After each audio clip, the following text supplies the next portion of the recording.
আসিফ নজরুল বলেছিলেন, একবার মুলা দেখিয়েছিলেন ছাত্র জনতাকে উনি ঘোষণাপত্র দিবেন, কিন্তু উনি বিশ্বাসঘাতকতা করেছেন। এবার আবার এসে ঘোষণা দিয়েছেন, এবার আমরা সেকেন্ড বার বিশ্বাস করেছি। এবার যদি হেরফের হয়, আসিফ নজরুল বাংলাদেশে থাকবে কিনা আমরা জানি না। অতি দ্রুত গতিতে ইলেকশন কমিশনারদের পদত্যাগ না করে পুনর্গঠন না করা হয়, ঐক্যমত কমিশনে যেই সকল সুপারিশমালা দেওয়া হয়েছে সেগুলো যদি মান্য না করে বাংলাদেশকে একটি গণতান্ত্রিক প্রক্রিয়ায় নিয়ে যাওয়ার কোনো প্রচেষ্টা না করা হয়, তাহলে আমরা উপদেষ্টার মধ্যে যারা বিএনপির মুখপাত্র হিসেবে কাজ করছে, বাংলাদেশের এডুকেশন সেক্টরকে ডুবিয়ে দেওয়ার জন্য ওয়াহিদুদ্দিন ভাই কাজ করছেন, বাংলাদেশের ফাইন্যান্সিয়াল সেক্টরকে ডুবিয়ে দেওয়ার জন্য সালাউদ্দিন ভাই কাজ করছেন, বাংলাদেশের আইন মন্ত্রণালয় ডুবিয়ে দেওয়ার জন্য আসিফ নজরুল কাজ করছেন, তাহলে আমরা বড় কর্মসূচি নিয়ে তাদেরকে পদত্যাগ করাতে বাধ্য হব। আপনাদের এই মাঠে কুসুম কুসুম খেলা চলবে না।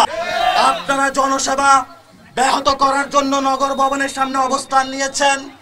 আজকে পুরো ঢাকা অবরুদ্ধ, জনগণের নাবিশ্বাস উঠেছে। ইলেকশন এখনো হয় নাই, তার আগেই তো জোর জবরদস্তি দখল শুরু করেছেন। ইলেকশন হলে তো আপনারা দেখা যাচ্ছে হাসিনার চেয়ে বড় ফেসিস হিসাবে আবির্ভূত হবে। আমরা ছাত্র জনতা থেকে বলতে চাই, আমাদের গণ অভ্যুত্থানের যে রক্ত জাগরণ হয়েছিল তা এখনো সজাগ আছে। আমাদের আহত ভাইরা এখনো হসপিটালে আছে, শহীদ ভাইরা এখনো কাতরাচ্ছে। তাদেরকে মারিয়ে যারা শহীদ ফ্যামিলি রয়েছে, তাদের ফ্যামিলি এখনো ঘুরে ঘুরে বিভিন্ন কবরস্থানে তাদের লাশগুলো খুঁজছে। আপনারা যদি মনে করেন বাংলাদেশ ঘুমিয়ে গিয়েছে, তাহলে আপনারা দিবাস স্বপ্নে আছেন। আপনাদেরকে আমরা হুঁশিয়ার করে উচ্চারণ করতে চাই, জনগণকে দুর্ভোগ সৃষ্টি থেকে নিজেদেরকে গণতান্ত্রিক প্রক্রিয়ায় ফেরত আনেন।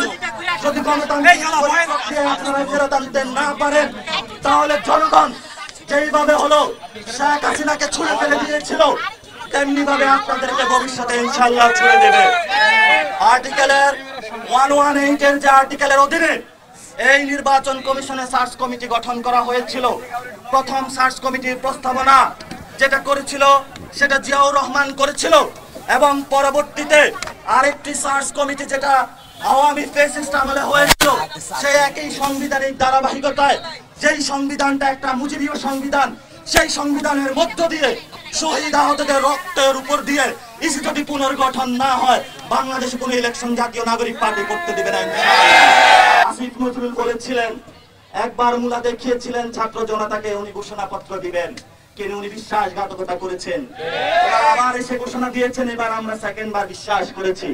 এবার যদি হেরফের হয়, আসিফ নজরুল বাংলাদেশে থাকবে কিনা আমরা জানি না।